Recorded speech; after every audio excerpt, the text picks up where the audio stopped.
She sat at the kitchen table with the chipped marble pressed into her palm. The glass was cool, almost wet, as if it carried the weight of breath. She whispered his name, low, quiet, but not quiet enough.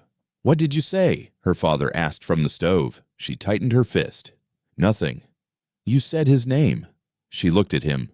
"So what if I did?" His jaw locked. "Don't you speak the dead into this house. Not his name. Not ever."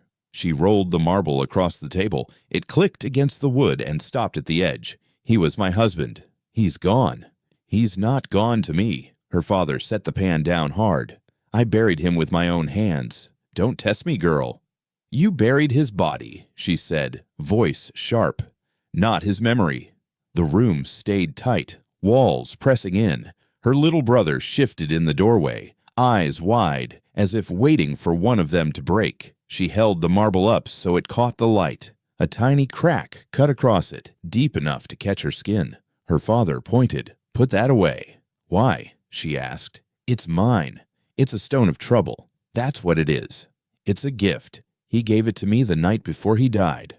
Her father's face tightened, lines folding like old leather.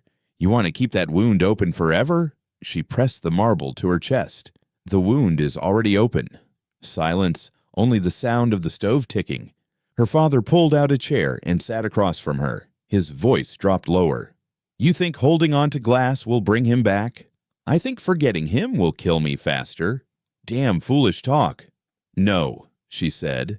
"Foolish is pretending nothing happened." The boy in the doorway whispered, "Don't fight." Her father barked, "Go outside." The boy slipped away. The door shut with a hollow thud. Now it was just them, father and daughter, the marble between them like a second heart beating. She slid it back and forth, the sound sharp, each roll cutting deeper into the quiet. "You think you're strong," he said. "I don't think. I know. You're young. You'll marry again." Her eyes burned. "Don't you dare." He leaned forward. "You think I don't know grief?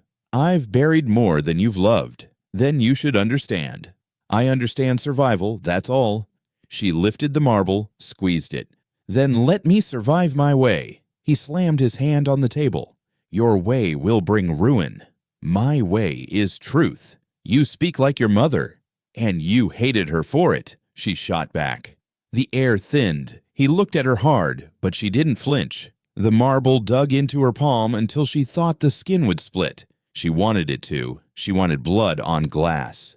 "You carry his name in your mouth," her father said, voice low. "That's dangerous. What's dangerous is silence. You don't know what silence keeps safe." "Safe for who? For you? For us all." She laughed, bitter. "Us all died with him." His eyes flickered, old pain surfacing, then shutting down. He stood, turned his back, leaned against the counter. "You talk like this outside, the sheriff will hear. And when the sheriff hears, others hear. Then what? Then they'll know the truth. Truth won't keep you alive. Neither does fear." The stove hissed. The house smelled of ash and iron. She let the marble rest on the table again.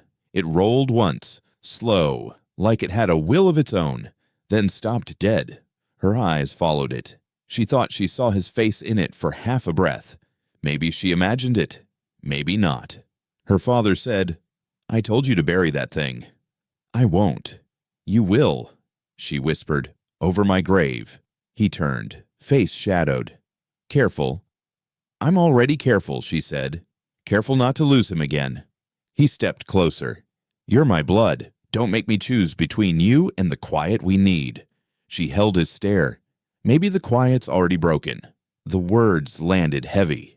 He said nothing. She slipped the marble into her pocket, stood, and brushed past him. The floor creaked with each step, as if the boards themselves disapproved. At the door, she paused. "I'll never stop saying his name." Her father's voice followed, heavy as stone. "Then you'll carry the cost." She stepped outside. The air bit colder than it should. She held the marble tight, pressed it so deep into her palm that her skin marked with its round shape. She thought she could feel his warmth there. She thought she heard him whisper back. The knock came heavy, 3 times, shaking the door in its frame. Her father froze mid-step. She felt the marble in her pocket heat up, or maybe it was only her hand. The boy ran to the corner. She opened the door before her father could stop her. The sheriff filled the doorway, hat low, badge bright in the afternoon light. His boots were dusty, his face cut with lines from years of squinting. He didn't smile. He never had to. The badge smiled for him. "Afternoon," he said. Her father stepped up quick. "Sheriff." She stood her ground. "You can say it to me." The sheriff's eyes slid from her to her father. "Some cattle gone missing. Couple nights back. Neighbor swore he saw tracks coming this way." Her father shook his head. "Not ours. Debt still lingers too. Governor remembers who owes him." The daughter spoke fast. "We don't owe the governor nothing but dirt." Her father's hand gripped her arm. "Quiet." She pulled free. "No." The sheriff tilted his head, smirk tugging the edge of his mouth. "She got her mother's tongue, I hear." "She's got no business in this talk," her father said. "She's got more business than you think," she shot back. "Everything in this house falls on me now." The sheriff let his eyes rest on her, slow and heavy. "Your husband left you with plenty, didn't he?" She reached into her pocket, fingers curling around the marble. "He left me with truth." "That's so." He stepped inside without asking. "Truth won't feed cattle, won't pay dues." Her father's voice shook. "Sheriff, let's talk outside." "No," she said. "Talk here, where I can hear." The sheriff laughed once, low. "She thinks she runs things." "I don't think," she said. "I know." Her father cut in, desperate. "She's grieving." "Grieving makes folk dangerous," the sheriff said. "Dangerous folk make me curious."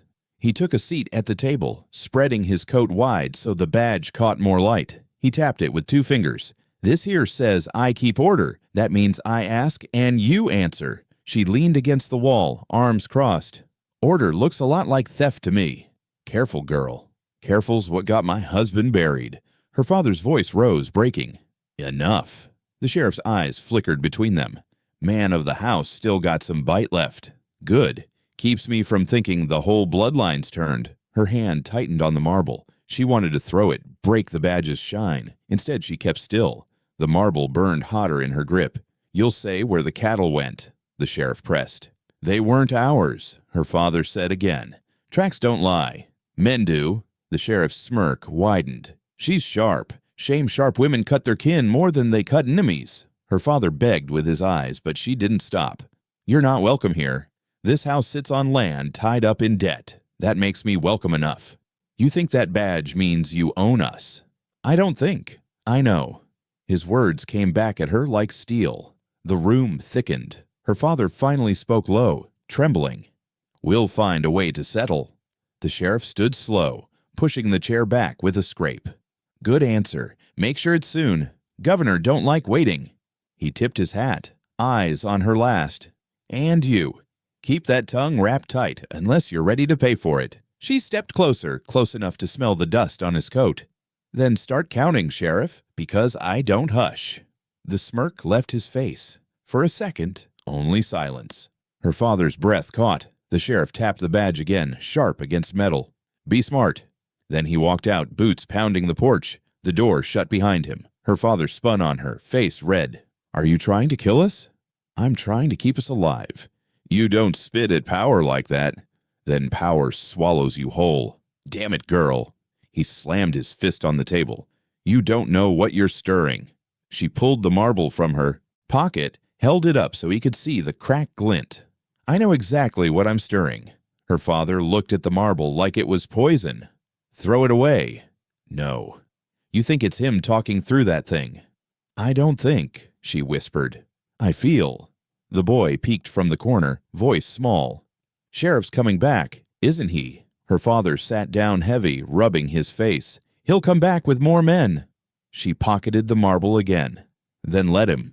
Her father's hands shook. "You don't understand. That badge is nothing but tin. It's life and death." She leaned in. "So am I."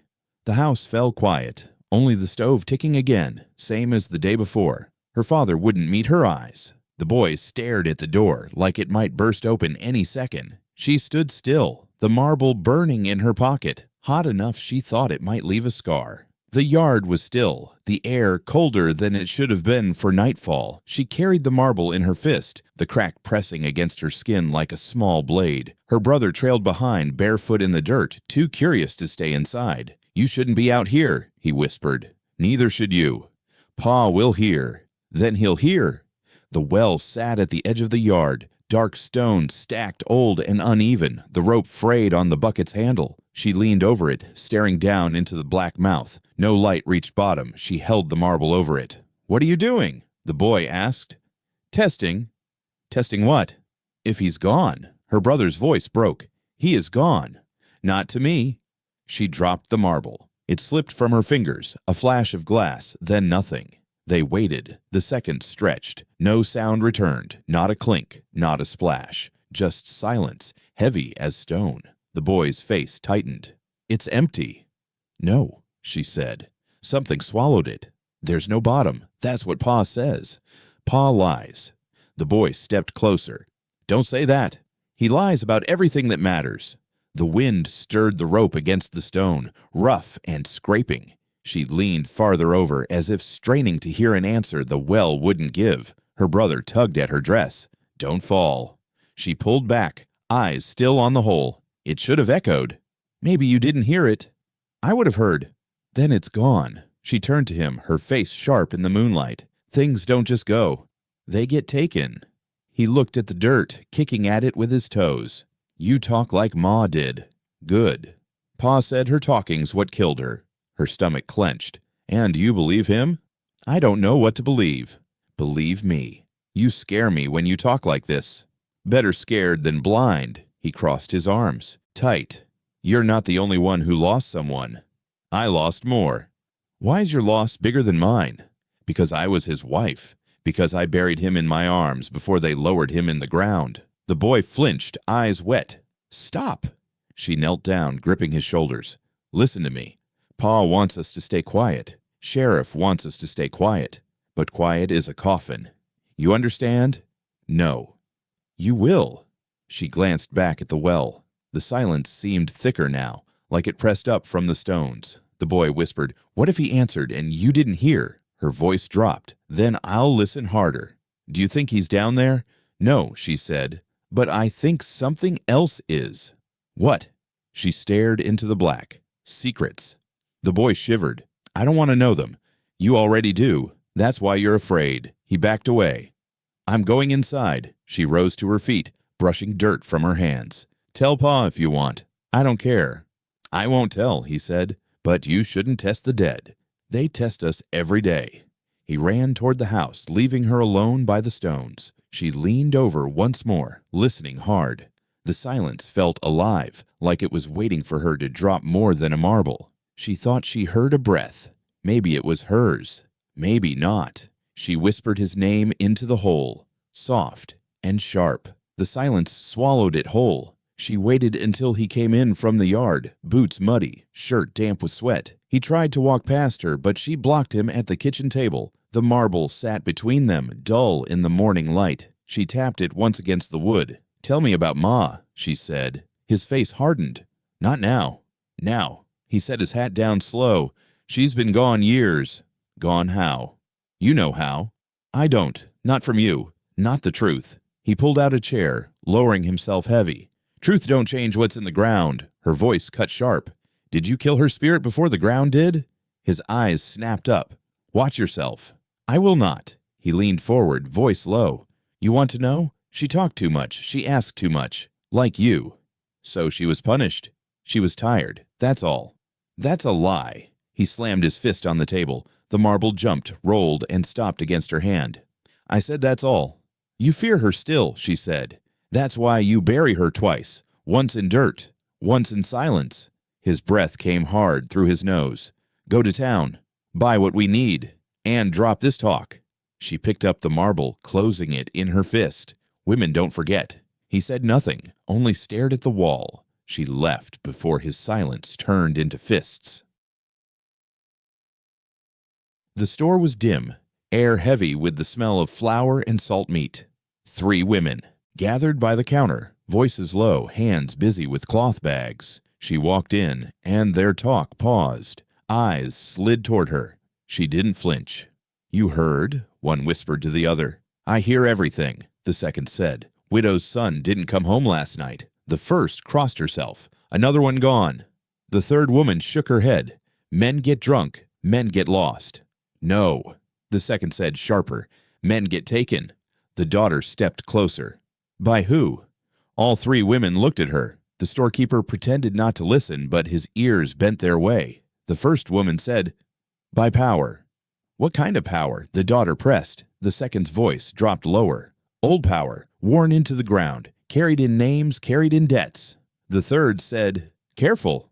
The second snapped, "Careful got us nothing but graves." The daughter set her bag on the counter. "My mother, tell me what you know." The first woman's eyes flickered. She was strong. She was loud, the second corrected. She said things no woman should say. The third leaned closer, and they didn't forgive her. The daughter's throat tightened. "Who's they?" The second answered fast. "The same they who send the sheriff to your door." The third whispered, "Stop." The daughter shook her head. "Number keep talking." The first woman's hands twisted her bag.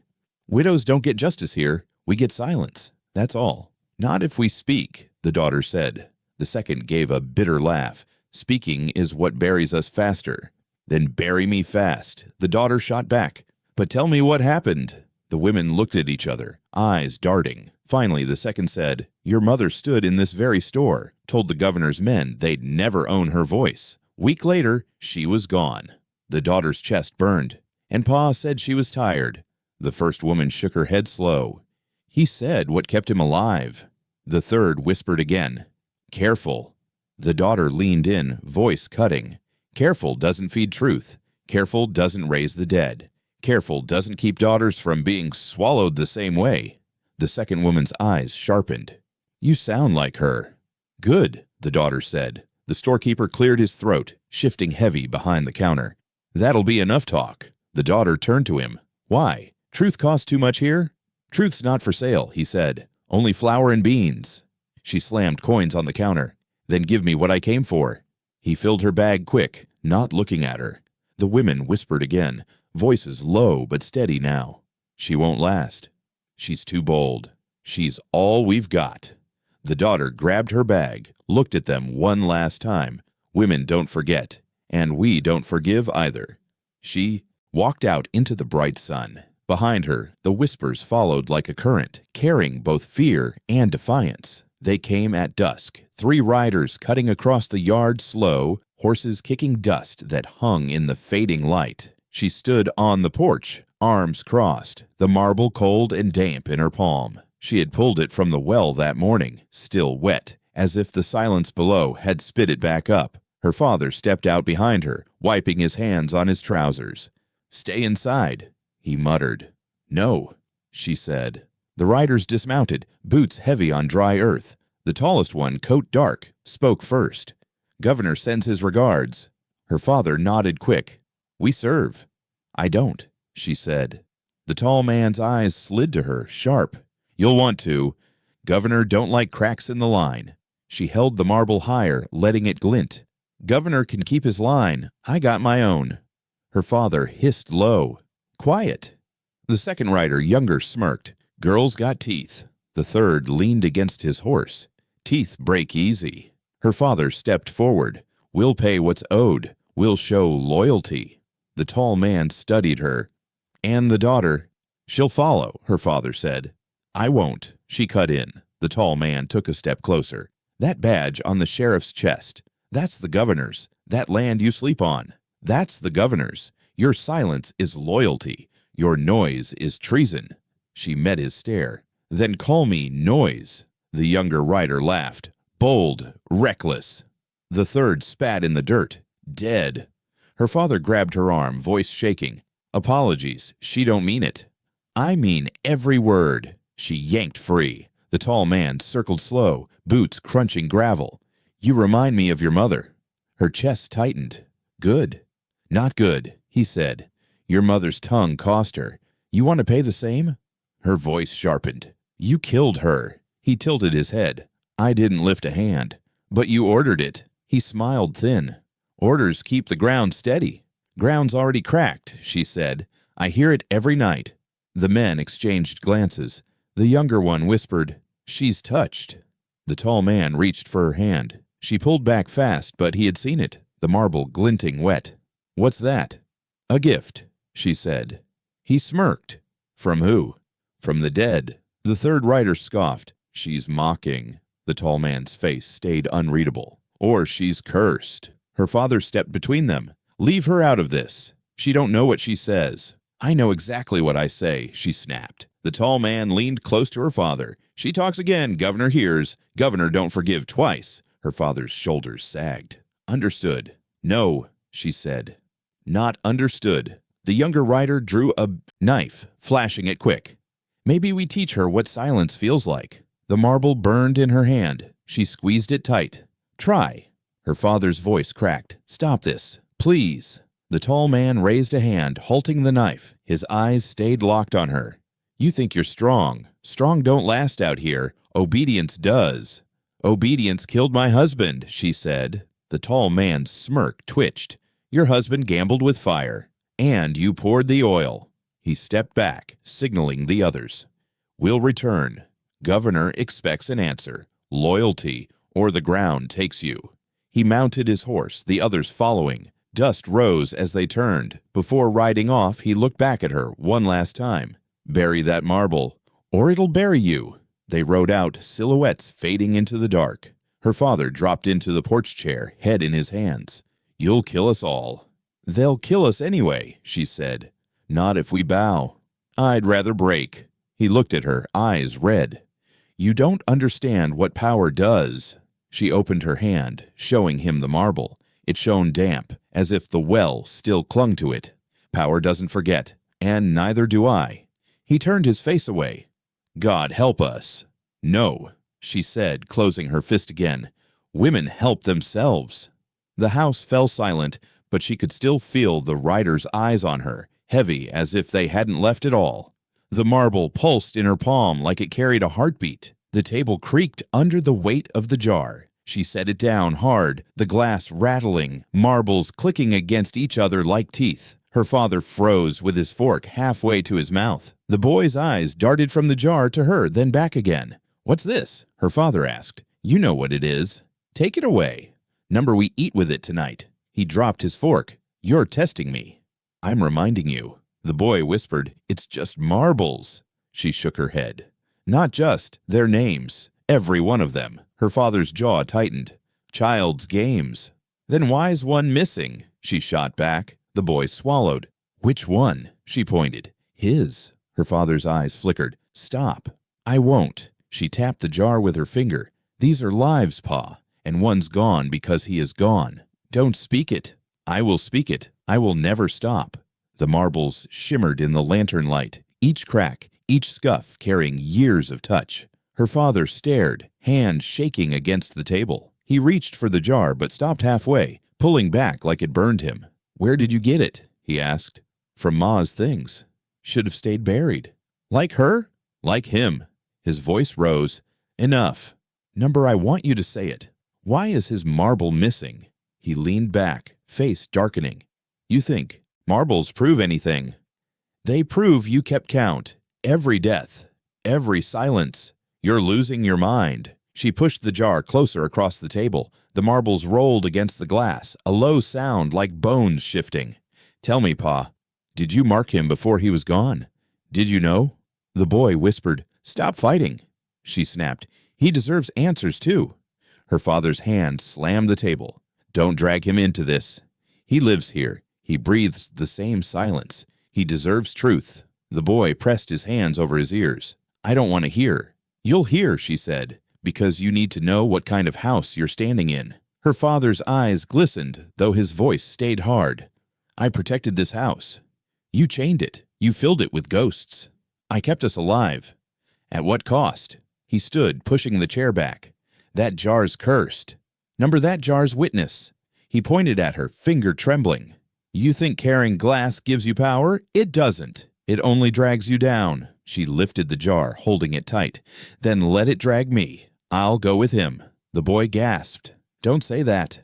She softened, glancing at her brother. "I'm saying I won't forget. Not ever." Her father's voice cracked. You think forgetting is choice. It's survival. Survival isn't life. It's all we've got. She set the jar down again, steady this time. The marbles clicked once more, sharp like punctuation. Not anymore. These are debts, yours, theirs, all of them. His hand reached out, hovered over the jar, then pulled back.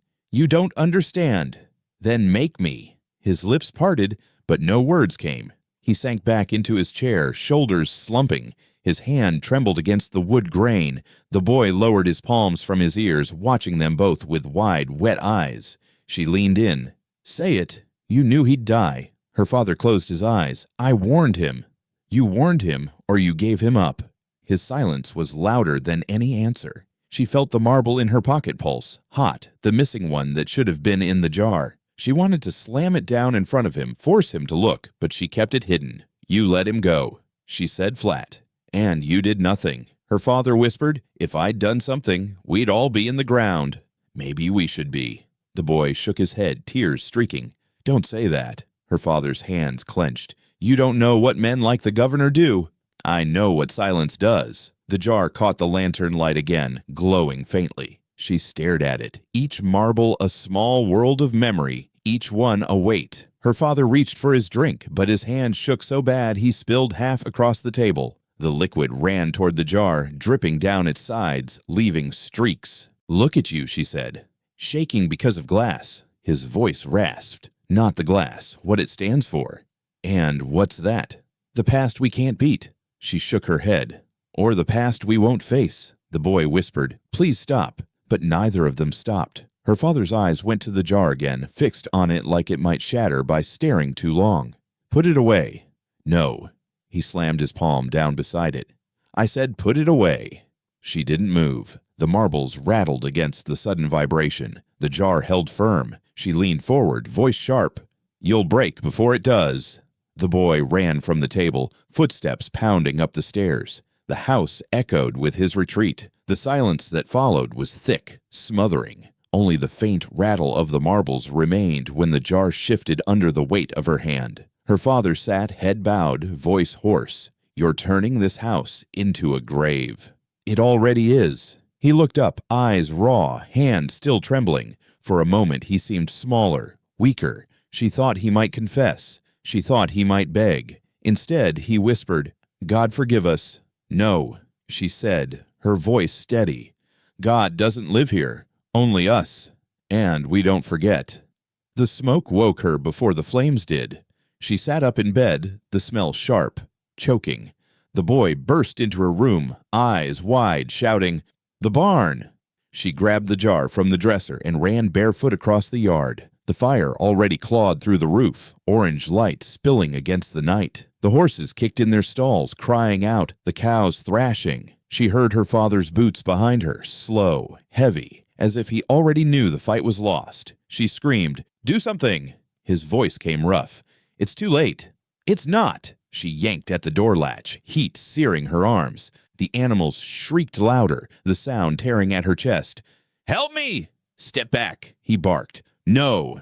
He grabbed her shoulder. She shoved him off, spit flying as she screamed, You let this happen! I didn't light it. You let them come. You bowed to them, and this is what we get. The roof cracked loud, a beam collapsing into the hay. Sparks shot out, landing in the dirt, glowing like stars. She tried to push inside, but the heat forced her back. The boy cried, They're burning alive. Her father roared, Get away from the door. She clutched the jar to her chest, trembling. I saved this. I can't save them. They're gone, he said. You'll die too. She turned on him, eyes wild. All you ever do is watch things die. He flinched, but his jaw set hard. Better alive with nothing than dead with pride. That's your gospel. Live crawling. It's survival. It's cowardice. The barn walls groaned, flames tearing higher. She thought she heard the animals' cries shift, almost human, almost like voices calling her name. She stepped forward again. Her father pulled her back, grip iron.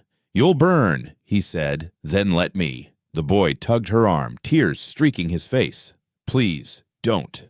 She froze, chest heaving. The roof sagged, fire raining down. The horses' screams cut off one by one. The sound of it gutted her, leaving only the roar of flames. She dropped to her knees, clutching the jar tight, glass digging into her ribs.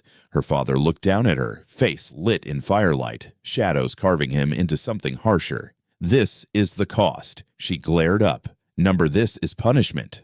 For what? For silence. For bowing. For letting them own us. You think fighting would change it? I think not fighting killed them. The barn collapsed inward, sparks shooting high, the night sky painted red. She rocked on her knees, whispering her husband's name into the jar like a prayer. The marbles rattled faintly, as if answering. The boy knelt beside her. Why would they do this? She looked at him, her voice breaking. Because we said no. Her father said nothing. His eyes stayed on the flames, jaw locked, hand trembling at his side. She wanted to strike him, to make him feel what she felt. Instead, she pressed the jar into the dirt, holding it steady, as if it anchored her. "You'll see," she told him. "This fire doesn't end here. It's coming for all of us." He turned, eyes hollow. "Then pray it spares you." "I don't pray," she said. "I fight." The flames lit her face, her hair tangled with smoke. The barn roared louder, the last walls falling. Her father finally turned away, shoulders slumped, walking slow back toward the house. He didn't look back once. She stayed kneeling, jar in her arms, watching until the fire ate itself to embers. The cemetery sat on the far ridge, stones leaning, earth cracked from years of neglect. She carried the marble tight in her fist, its edges digging into her palm. The night air was cold, the kind that made voices carry farther than they should. She knelt at the grave, tracing the faded letters with her fingers. The dirt still felt alive beneath her touch. She pressed the marble to the headstone. "You see what they've done," she whispered. "The barn's gone. The animals are gone. They burned it all." Her voice cracked, but she pushed on. "I told you I'd keep this house alive, but Pa's already given it up." He bowed. "I won't." The marble rolled in her palm. She pressed it hard against the stone. "I need you to answer, just once. Tell me you see." Silence wrapped around her, only the rustle of weeds. She lowered her head. "Say something. I can't carry this alone." The wind shifted. Leaves scraped across the dirt. She squeezed her eyes shut. "You left me with your ghost. You left me with their hunger. I won't forget. I swear it. I'll make them pay." Her breath came heavy. She heard her own words echo in her head like they belonged to someone else. She laughed, bitter, half crazed. "I sound mad, don't I? Talking to stone, talking to silence. Maybe that's what they want, to make me mad, to break me." She pressed her forehead to the stone. "But I won't break. I'll burn like they burned the barn. I'll take everything back. I'll take blood if I have to." A voice slid from the dark, low and close. "Careful with vows. They bind tighter than chains." She spun, marble clutched like a weapon. A figure stood between two leaning stones, shadows stretched long. She couldn't see the face, only the glint of eyes. "Who's there?" she demanded. "Someone listening," the voice said. "Someone who knows what you want." "You don't know me." The figure stepped closer, coat brushing the weeds. "I know loss. I know fire. I know the governor's hand." She stood tall, though her knees shook. "Then you know he'll pay." The figure tilted its head. "Not without cost. I've already paid. Husband, mother, barn. What more can they take?" "Your soul," the voice whispered. "Your silence." She clenched the marble tighter. "I won't be silent." "Then vengeance is yours. But you must keep one truth buried." Her eyes narrowed. "What truth?" The figure leaned close enough she could smell earth on its breath. "The truth about your father." Her chest tightened. "What about him?" "You know already. He chose survival. He chose their mercy over yours." Her hand trembled, the marble slick with sweat. "Say it plain." The figure's voice dropped lower. "He gave your husband up." Her stomach twisted. "No. Yes. You lie." "I don't need lies. I have bargains." She stepped back, shaking her head. "Why would you tell me?" "Because you swore blood, and blood answers blood. Take your vow. Keep your silence, and I'll show you how to break the governor's line." Her pulse hammered. She looked at the grave, the marble pressed deep in her palm. She whispered, "Is this what you want? For me to trade silence for vengeance?" The grave said nothing. The figure waited. Her throat burned. "If I do this, I carry it forever." The voice murmured, Women don't forget. That's your power. She shut her eyes, breathed deep. When she opened them, the figure was still there, patient, unmoving. She said, "Steady." "Then show me." The shadow's mouth curved, almost a smile. "So it's sworn." The wind rose sharp, scattering dust across the stones. She felt the marble pulse hot in her hand, as if it had taken the vow too. The figure faded back into the dark, words drifting with the wind. Silence for vengeance. Don't forget. She turned back to the grave, voice raw. "I won't. I promise."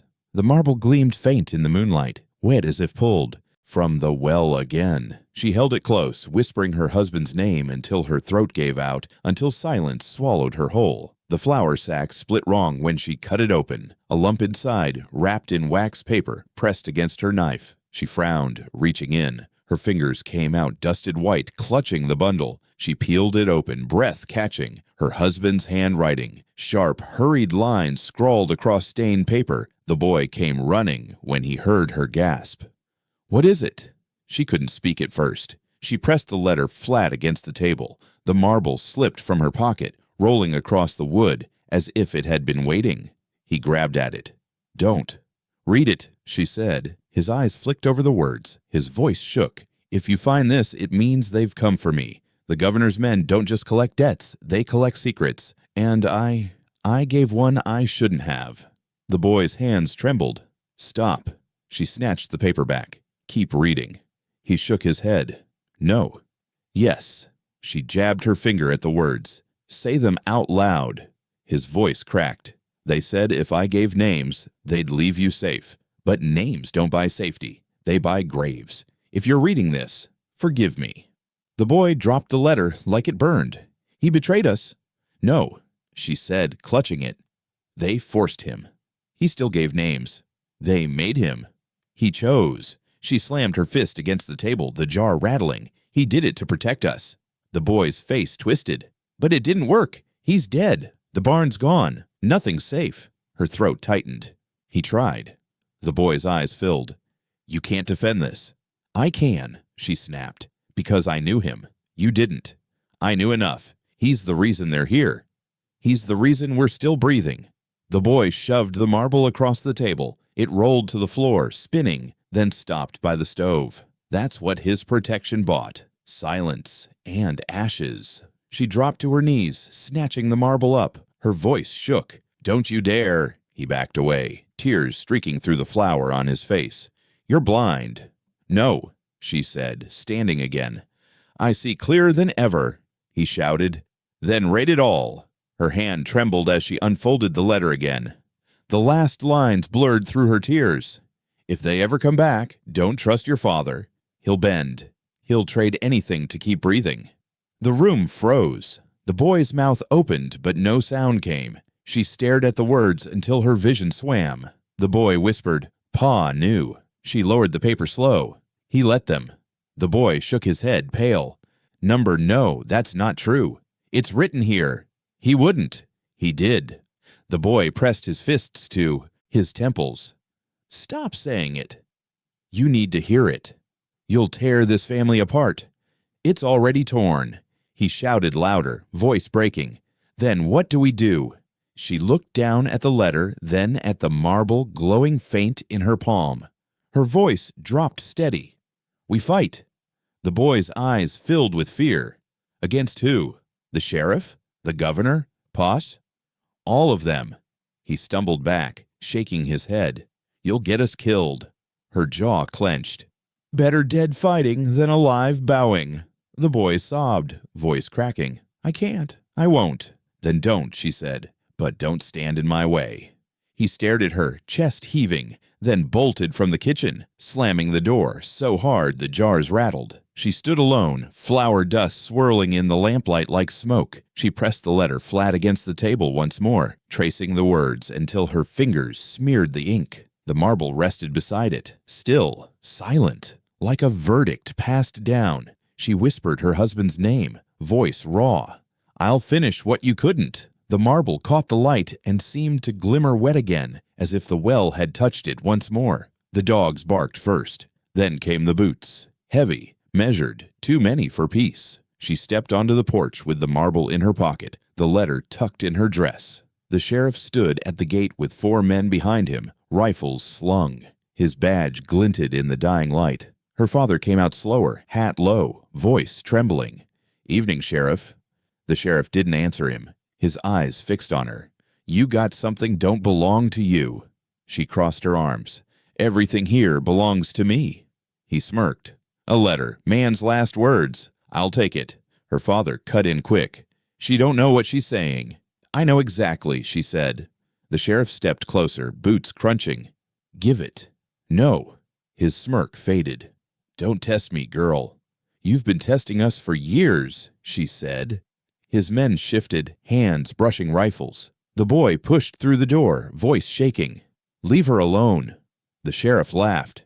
"This the runt. Looks more bone than fight." The boy's fists clenched. "We don't owe you."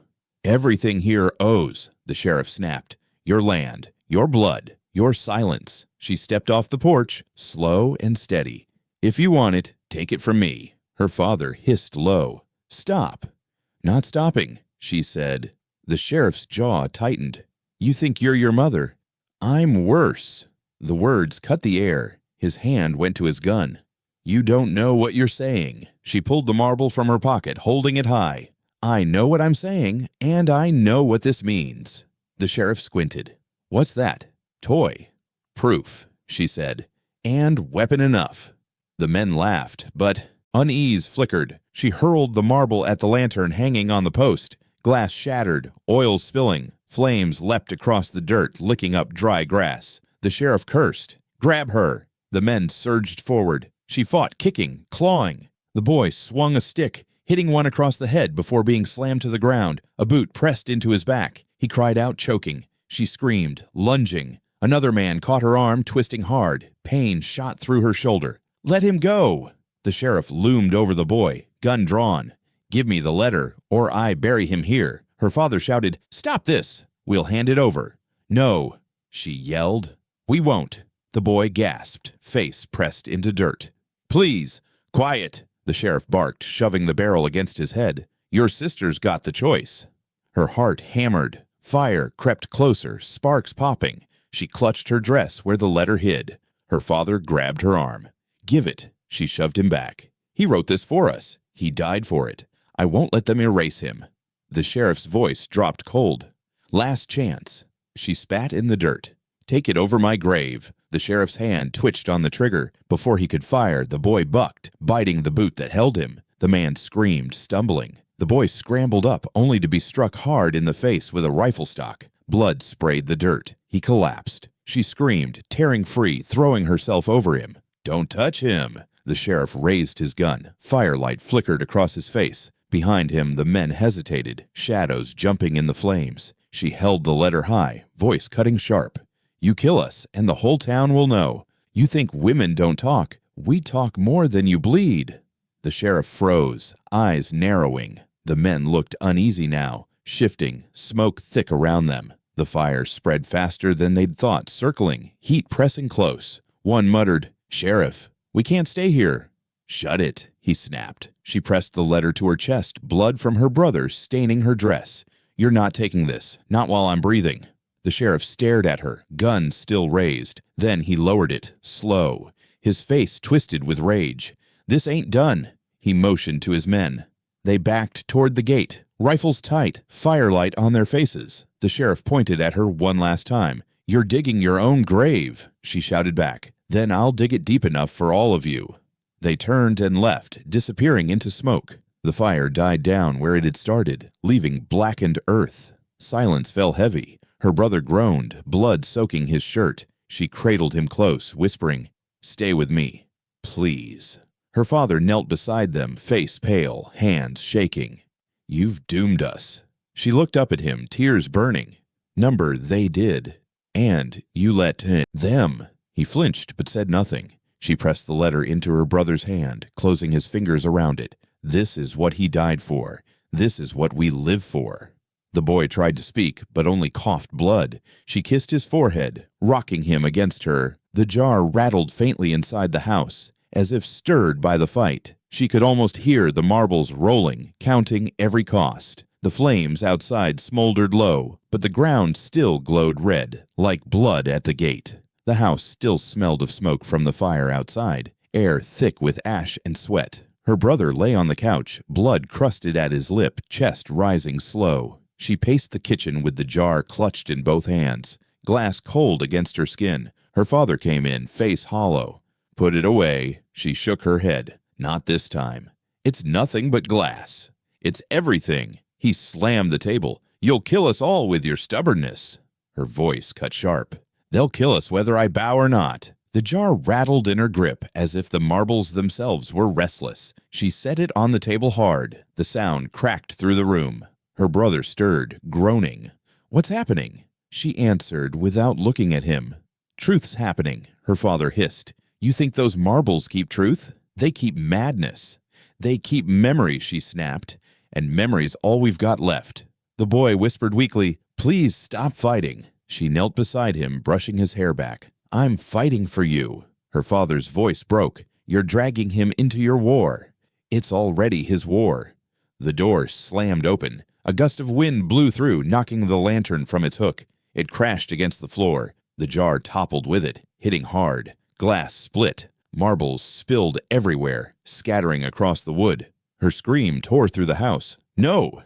She dropped to her knees, hands scrambling, trying to gather them. They rolled under chairs, into corners, each one carrying weight. Her father froze in the doorway. "Leave them." "I can't." She chased them, fingers raw, sweeping them into her lap. Her brother whispered, "Let it go." She shook her head, tears streaking her face. "I won't." Her hand closed around one marble, cracked sharp. It sliced her palm open, blood smeared across the glass. She hissed in pain but held tighter. Her father rushed forward. "Stop before you bleed out." She pressed the marble to her chest, trembling. "This one's his. I know it. I feel it." Her father's voice cracked. "You'll destroy yourself." Her voice rose, wild. "He gave it to me before he died. You can't take it from me." The marbles rolled still, scattering like memory set loose. She clutched the one in her palm until blood dripped to the floor, mixing with shards of broken glass. Her father dropped to his, knees across from her. His hands shook. "You don't understand what you're binding yourself to." "I understand more than you ever did. You're making a sacrifice."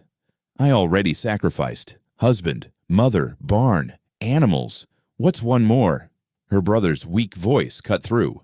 "Don't leave me." She turned to him fast, tears blinding her. "I'm not leaving." The boy's hand reached out, trembling. "Then stop bleeding." She opened her fist slow, blood thick against her skin. The marble shone red now, stained. She lifted it higher so they both could see. "It's sealed now." Her father's eyes widened. "Sealed?" "My vow," she said. "Justice. Blood for blood." He grabbed her wrist, voice shaking. "That vow will kill you." She yanked free, pressing the marble tighter. "Then let it?" Her father's face crumpled, his silence heavier than words. The marbles lay scattered across the room, glowing faint in the lantern's dying light. Her blood marked the floor, streaks crossing between shards. The boy whispered again, weak but steady, "Please don't forget me." She crawled to him, pressing the blood-stained marble into her pocket. She kissed his forehead, whispering, "Never." I swear the jar lay shattered across the boards, memory and glass one and the same. The sky broke pale, soft gray, bleeding into the horizon. She stood in the doorway, hand bandaged in a strip of torn cloth, blood seeping through. The jar was gone, shards swept away, marbles lost in corners and dirt. Only one remained, the blood-stained marble pressed heavy in her pocket. The yard was quiet, too quiet. The barn nothing but black ribs of wood. The fields ash-dusted. Her father lay inside, stretched on the kitchen floor where he had fallen hours before, his chest stilled, his eyes closed at last. The boy came down the stairs slow, each step creaking, his face pale, swollen from bruises, lips split. He looked at her, voice low. "He's really gone." She nodded once. "Did you—" She cut him off. He chose his silence. It killed him. The boy leaned against the wall, trembling. "What about the sheriff?" "Gone." "And the governor's men?" "Gone, too." He swallowed. "Will they come back?" "Yes." The boy's voice broke. "Then we can't stay here." She turned to him sharp. "Where would we go? This is ours." "They'll kill us." They've been trying. He shook his head. You don't understand. Without Pa, without anyone. I understand, she snapped. Better than you think. Silence pressed between them. The morning light spilled across the floor, painting the stains on the boards. She stepped out into the yard, the boy trailing after. The air smelled of smoke and dew. A bitter mix. He whispered, What do we do now? We live. How? By not forgetting. He frowned, tears stinging his eyes. Forgetting would be easier. Easier for who? Them? The men who burned us? Broke us? Buried us? He said nothing. She reached into her pocket, pulling the marble into her palm. It gleamed faint in the weak light, still streaked red. She held it up. This is all I need. This is him. This is me. The boy stared. It's cursed. No, she said, steady. It's a promise. They walked to the fields, black soil stretching wide, still damp with last night's smoke. The boy kicked at the dirt, voice small. I can't fight them. You don't have to. Then who will? I will. His breath caught. Alone? Yes. He grabbed her sleeve, desperate. Don't leave me. She turned to him, fierce.